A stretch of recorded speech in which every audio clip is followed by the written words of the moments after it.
Kasing init ngayon ang panahon ang hindi pa din matapos-tapos na issue tungkol sa Gentleman's Agreement na kung saan sangkot dito si dating Pangulong Rodrigo Duterte dahil nangyari ito noong panahon ng kanyang administrasyon.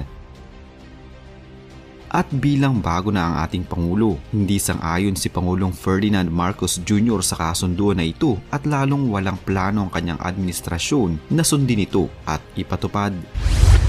Sa ngayon ay nagkakaroon na rin ng tila tensyon sa pagitan ng dalawang panig tungkol sa issue na ito.